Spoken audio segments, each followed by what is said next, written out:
Hi, I'm Bill O'Reilly. Thanks for watching us tonight. The most important political story of the year. That is the subject of this evening's Talking Points memo.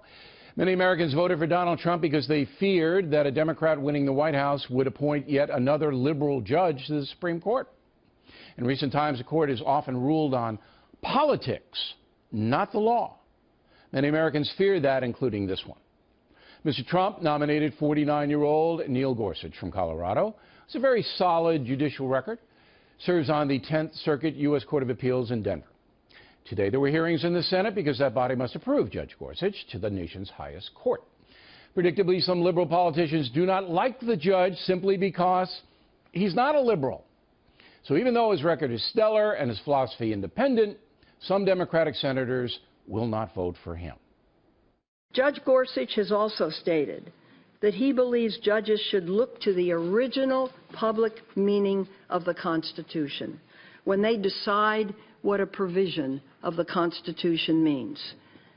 This is personal, but I find this originalist judicial philosophy to be really troubling. I firmly believe the American Constitution is a living document intended to evolve as our country evolves. Senator Feinstein should know better. If judges are free to rule on judicial evolution, that means they become politicians. All judges in America should have just one rule. What was the intent of the original Constitution? If they reject that and make their decisions based upon their own political beliefs, what do we have?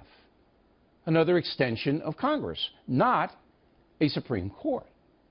Here's the best example. There's no question the Constitution gives the president the power to stop some foreign nationals from coming to the USA. There's no question about it. But activist judges have blocked President Trump's travel order, saying in essence it's anti-Muslim. Well, if that were the case, Muslims from Egypt, Saudi Arabia, Pakistan, and other countries would be included in the president's order, but they're not. So everybody knows, every fair-minded person, that politics, not the law, is involved here. And eventually the president will win in federal court, take it to the bank. But the activist judges don't care.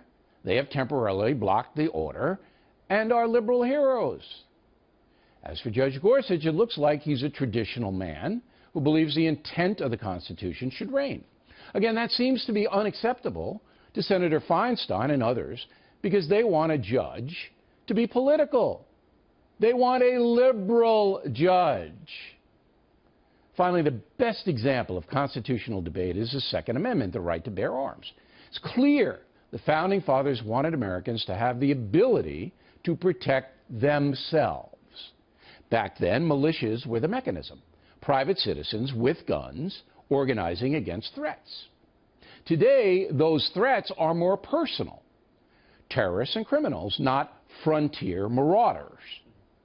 Americans have a constitutional right to defend themselves against those who would harm them.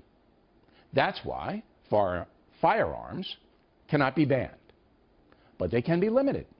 You can't have a bazooka or a hand grenade. That's reasonable. Public safety is involved, and individual states have the right to mandate gun laws based upon the wishes of their people. But the left rejects that, and in some cases wants to ban guns outright. So at this point, that's constitutional, but that could change if the Supreme Court becomes solely a political body dominated by the left. Summing up, intent, not evolution, should be the litmus test of constitutional law. That's why a traditional judge like Neil Gorsuch is a vital situation. He will likely sit for decades, presiding over a country in the middle of a social civil war. And that's a memo.